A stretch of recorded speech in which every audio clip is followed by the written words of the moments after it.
pertanyaan-pertanyaan di Komisi 3 yang selama ini selalu mengatakan BNN ini mau bubar atau sangar. Komisi 3 melihat BNN tidak serius ngurus ini.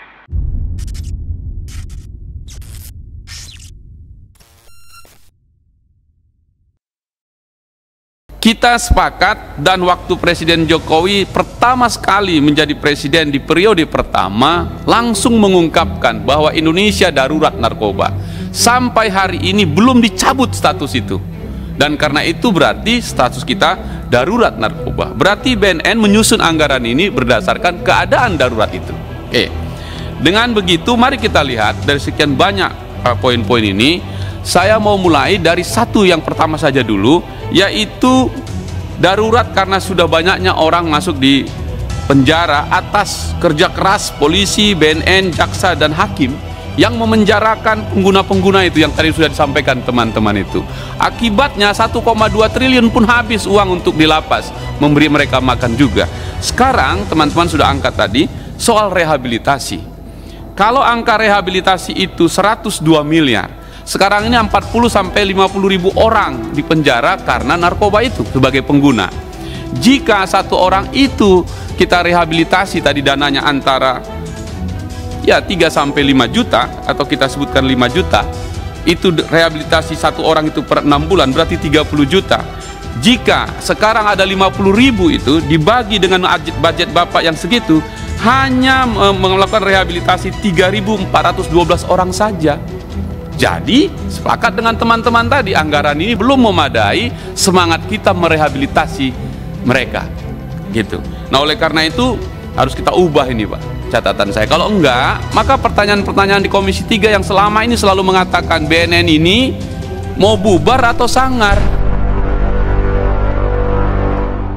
Kalau memang ini jadi rutinitas, saya minta BNN dievaluasi, bubarkan.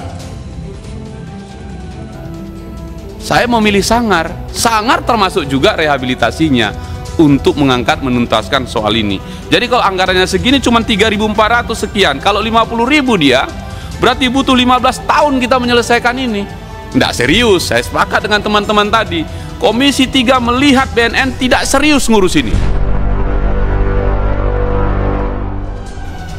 Gitu. Rehabilitasi ini. Karena hanya begitu anggarannya. Saya kira kami semua sepakat naikkan Pak. Jika dihitung tadi itu, saya hitung tadi angkanya itu harusnya 1,2 triliun. Itu yang dibutuhkan. Dan saya kira kita sepakat menyetujui itu Pak. Kelolalah uang 1,2 triliun untuk merehabilitasi warga negara, saudara-saudara kita korban narkoba itu. Karena itu kalau cuma 4.000 Pak, nggak perlu BNN. Karena itu kalau teman-teman marah untuk dibubarkan, sepakat, nggak serius ngurusnya. Anggaran kan kita sepakati bersama. Saya mohon pimpinan kita setuju saja 1,2 triliun untuk rehabilitasi 50.000 korban itu. Itu baru kita pro pada warga negara yang jadi korban kejahatan narkoba dunia itu. Yang kedua ini Pak, pada beberapa waktu lalu dan tadi sudah ditanyakan, sumber pemasukan narkoba dari luar itu paling besar kan dari luar negeri. Bahkan ada yang terbesar itu dari Tiongkok.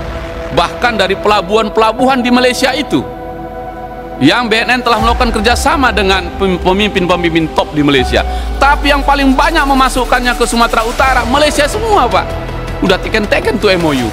Juga Tiongkok. Pada tahun 2019 yang lalu, negara-negara di ASEAN membentuk Satgas Jalur Pelabuhan. Bapak masih ingat itu?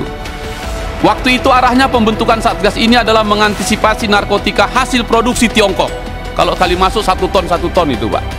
Oke. Satgas ini namanya ASEAN Seaport Interdiction Task Force. Pertanyaan, dan kita yang ditunjuk sebagai pemimpinnya. Nah, kenapa nggak ada Pak di sini? Padahal kita tahu kitalah pasar dan ancaman terbesar dari mereka itu. Kemarin yang dari Taiwan itu Pak 1 ton Pak masuk ke Jakarta. Dan seterusnya dan seterusnya. Nah, poin saya adalah kalau seandainya budget ini masih bisa Pak untuk pencegahan itu, mengapa tidak dimasukkan lagi di situ agar kita jaga ini Pak? Karena itu kesimpulannya Pak, saya mau BNN sangar. Sangar dalam menjaga, sangar dalam merehabilitasi. Baru kita sepakat ini darurat gitu. Nah, dengan catatan-catatan itu pimpinan fraksi Partai Demokrat seperti yang disampaikan juga Pak Santoso dapat memahami dan menyetujui seluruh anggaran yang diajukan oleh teman-teman dari LPSK, PPATK, Komnas HAM, BNPT, khusus BNN saya menyarankan untuk anggaran itu ditambah. Kalau masih bisa diperjuangkan, saya menyatakan untuk tambahkan angka itu 1,2 triliun untuk rehabilitasi korban-korban narkoba itu. Terima kasih pimpinan. Baik Pak Hinca.